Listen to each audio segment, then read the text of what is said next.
Hello বন্ধুরা, আহমেদাবাদ বিমান দুর্ঘটনায় চাঞ্চল্যকর তথ্য সামনে এলো। আহমেদাবাদের হওয়া মর্মান্তিক বিমান দুর্ঘটনায় বিমানে থাকা সকল যাত্রী, পাইলট সহ ক্রু সদস্যদের মৃত্যু হয়েছে বলে জানানো হলেও ধ্বংসস্তূপের ভিতর থেকে একজনকে জীবিত উদ্ধার করা হয়েছে বলে খবর। তার চিকিৎসা বর্তমানে চলছে। এর ফলে সব যাত্রী মৃত্যু একথা জোর দিয়ে বলার সময় এখনো আসেনি। লন্ডনের গেট উইকের উদ্দেশ্যে যাত্রা করা এয়ার ইন্ডিয়ার ফ্লাইট একটি বোয়িং 787 ড্রিম লাইনার ছিল। উড়ানের মাত্র কয়েক মিনিটের মধ্যেই বিমানবন্দর সংলগ্ন মেঘানীনগর এলাকায় সেটি ভেঙে পড়ে। বিমানটি স্থানীয় সময় দুপুর 1:38 সর্দার বল্লভভাই প্যাটেল আন্তর্জাতিক বিমানবন্দর থেকে ওড়ার পরে ইঞ্জিনে ত্রুটি দেখা দেয়। বিমানটি নিয়ন্ত্রণ হারিয়ে মেঘানীনগরের জনবসতিপূর্ণ এলাকার কাছেই ভেঙে পড়ে। প্রত্যক্ষদর্শীরা জানিয়েছেন, বিমানটি ভেঙে পড়ার আগে একটি বিকট শব্দ শোনা যায় এবং তারপরেই চারদিকে ধোঁয়ায় ভরে যায়। দুর্ঘটনার খবর পাওয়ার পরেই জরুরি অবস্থা জারি করা হয়।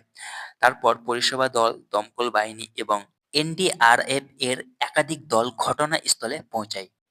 প্রাথমিকভাবে ব্যাপক উদ্ধার অভিযান শুরু হলেও বিমানের ধ্বংসাবশেষ এবং আগুনের তীব্রতা উদ্ধার কাজকে কঠিন করে তোলে।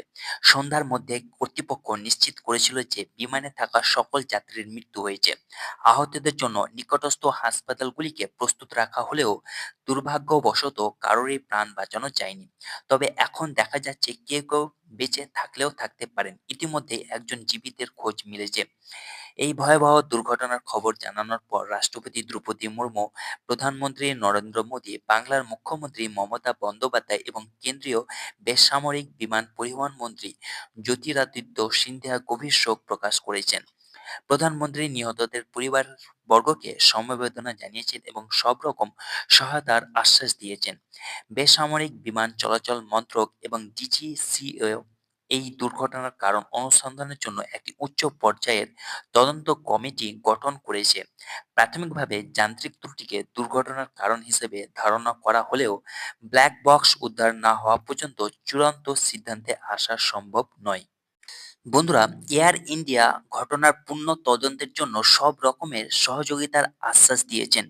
বোয়িং 787 ড্রিম লাইনের বিমানের এটি প্রথম দুর্ঘটনা। এর আগে এই বিমানের দুর্ঘটনার ইতিহাস নেই।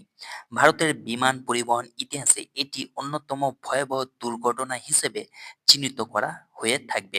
তো বন্ধুরা, আজকের জন্য এইটুকু আপডেট। আশা করি ভিডিওটি ভালো লেগেছে। ভিডিওটি ভালো লাগলে ভিডিওটিকে অবশ্যই লাইক করবেন, বন্ধুদের সঙ্গে শেয়ার করবেন এবং চ্যানেলটিকে যদি সাবস্ক্রাইব না করে থাকেন তো অবশ্যই সাবস্ক্রাইব করবেন। ভালো থাকুন, সুস্থ থাকুন। ধন্যবাদ।